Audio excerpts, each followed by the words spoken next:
Hi there, Smart Drivers. Rick with Smart Drive Test talking to you today about driving on the other side of the road.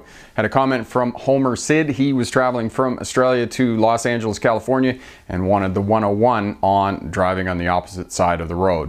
Yes, I drove coach for Greyhound in Australia when I lived there, and I did have one indiscretion of driving on the other side of the road, the wrong side of the road in Australia. Early in the morning, the bus left Parks, New South Wales. You can see here on the map. Early in the morning, I think it left at 5:15 a.m. and in the wintertime, yes, it was still very dark. So I come out of the gas station where we picked up the passengers, got loaded on the bus. I'm talking on the microphone, giving them the information about going down the road, what time we were going to be there, when we were going to have our break, the safety announcements and those types of things. And a little bit of distracted driving going on for those of you who have talked on a phone and tried to drive your vehicle at the same time. Made a left-hand turn out onto the highway to head south back to Melbourne and drove right over to the right-hand side of the road as I normally did, because I drove tens of thousands of miles on the right side of the road, and we're going down the road and I got it kicked up and I thought passengers were falling asleep and those types of things.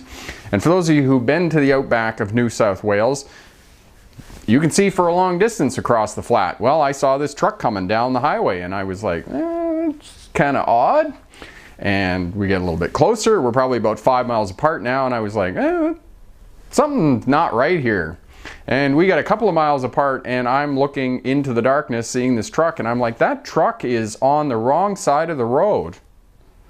And it was about a mile apart. We were about a mile apart when I finally realized that I'm the one on the wrong side of the road. I wheeled the bus over to the left side of the road and carried on with the trip, thinking that, you know, I'd gotten away with it. None of the passengers had realized that I was driving on the wrong side of the road in Australia in the dark with a truck coming at us. And we get down to the break, and one of the passengers, a couple of the passengers actually, a couple of young men, come up to me and said, "Were you driving on the wrong side of the road this morning?"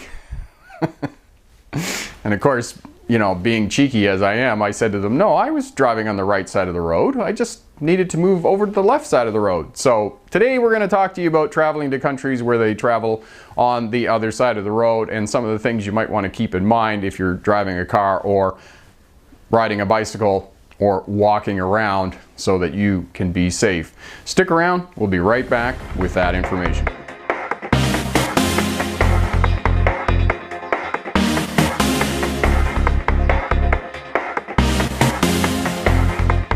Hi there, Smart Drivers. Rick with Smart Drive Test talking to you today about driving on the other side of the road. For those of us who drive on the right and we travel to countries where they drive on the left, Australia, the UK, Malaysia, other parts of the world drive on the left side of the road. There are certain precautions that you need to put in place before you go to these countries so that you don't get run over in traffic. Because, as you know, we teach children and ourselves from a very young age, we learn what's called a traffic sense. We learn that there are dangers on the roadway and we cross the roadway at intersections. We look a particular way for traffic and those types of things.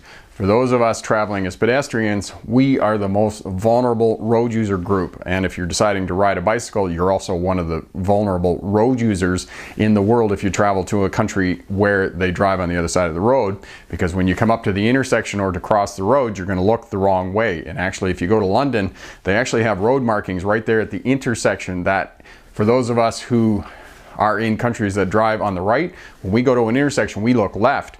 When you're in a country that drives on the left, you have to look right to ensure that traffic isn't coming. And in London, they've had quite a number of incidents where pedestrians have been struck because they looked the wrong way and then stepped out into traffic and there was a vehicle coming from the opposite direction. So know if you're on a bicycle or you're a pedestrian, that's when you need to be most careful. And what I strongly suggest to you is simply look both ways before you step out into the roadway, because I've had my times living in Australia and pedaling my bicycle in Scotland on bike tours and those types of things where I looked the wrong way and then rode out into the roadway. Fortunately, the other very important sense that we have as human beings is sound. So make sure that you're listening, especially the busier it is and there's more traffic and urban noise and those types of things.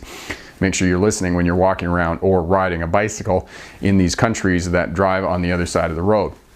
Now, driving an automobile, most of the time you're not going to be in trouble, especially if there is other traffic. You simply need to follow the other traffic around and you're going to stay out of trouble, because most of the road rules in the world are universal. And if you watch my channel here, most of the stuff that I teach about driving is universal and applicable in other countries.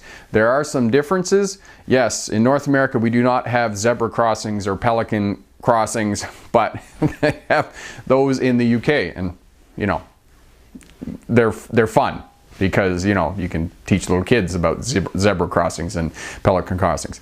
Now, the other transition that I had when I moved to Australia was roundabouts, and I had a great deal of learning to do in terms of roundabouts. And when I got my truck license, I had to go into a roundabout, and I kind of plowed into the roundabout. Now, it's not as big of a deal because in Canada and North America now we are beginning to get roundabouts here, so the transition isn't as big as it was when I went there in the early 2000s. Roundabouts really hadn't even been reintroduced into North America. So if you're not familiar with roundabouts, you're going to have to get familiar with roundabouts, because if you go to Australia, for example, or you go to the UK, they love their roundabouts, and they're single lane, and they're 2 lanes and 3 lanes and multiple lanes, so they can be fairly hectic. And see the video, I'll put a video up here for you on roundabouts if you're not familiar with roundabouts.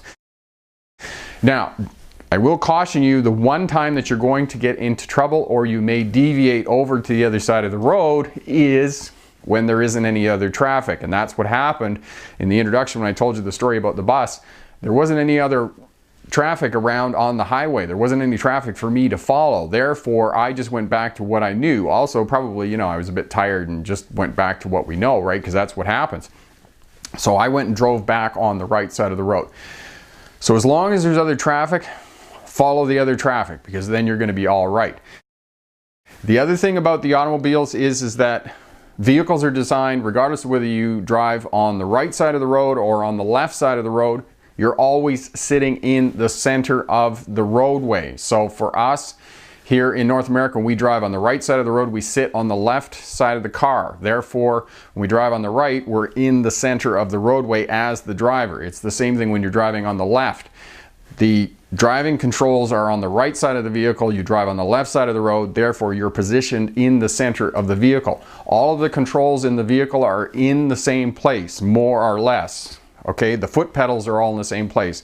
The throttle is on the right, the clutch is on the left, and the brake pedal is in the middle, or if you're driving an automatic, the throttle will be on the right and the brake pedal will be on the left. So the pedals are in the same place. The only thing that's different is if you have a column shift on an automatic, or if you have a stick shift in a manual shift, you're going to be shifting with your other hand, depending on which side of the vehicle you're on. So that's the only other thing that's going to be different. And you know, that's a little bit strange at the beginning, but you pick that up very quickly. Now, the other thing about driving coaches in Australia that was different was it depended on whether it was a bus that was manufactured in Australia or it was a bus that was manufactured in Europe, because there were quite a number of buses that were imported from Europe.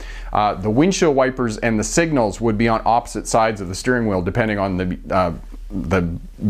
bus brand. So I would get in some buses and go to turn the signals on and they'd be on the other side of the column. So that may be something that you have to come to grips with in terms of transitioning to driving a vehicle on the other side of the road. But for the most part, it's going to be fairly easy.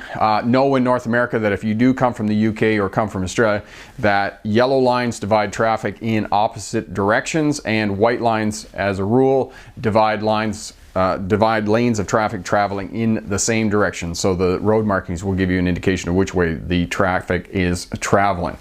So those are some of the things that you need to keep in mind when you're driving and moving to the other side of the road. And as I said, just follow the traffic, and most of the time you're going to be okay in terms of driving. As a vulnerable road user, as a pedestrian, or you're riding a bicycle or you're riding a motorcycle, that's going to be harder than it is going to be driving a car, because as I said, all of the controls are in the same place. The only thing that's different is the gear shift. The pedals are in the same place, the steering wheel's in the same place. You're still sitting in the center of the road, so it doesn't feel as odd as you think it might, as long as there's other traffic around. And when you're going to get into trouble, usually when you're driving is when there isn't other traffic on the roadway. And as I said, as a pedestrian, make sure you look both ways, because you're going to look the wrong way, because we've been conditioned as young children to look a certain way because that's the way the traffic's coming from. So I was a lot more cautious when I was walking around or riding a bicycle than I was when I was driving a car. I mean, still, I was obeying all the road rules and those types of things, but that's where you're going to get in trouble. Question for my smart drivers. Do you have any tips for people traveling to other countries where they drive on the other side of the road? Leave a comment down in the comment section there.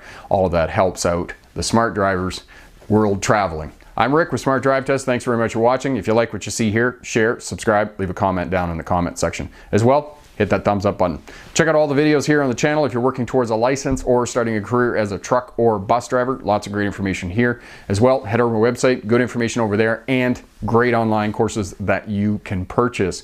Thanks again for watching. Good luck on your license, and remember, pick the best answer, not necessarily the right answer. Have a great day. Bye now.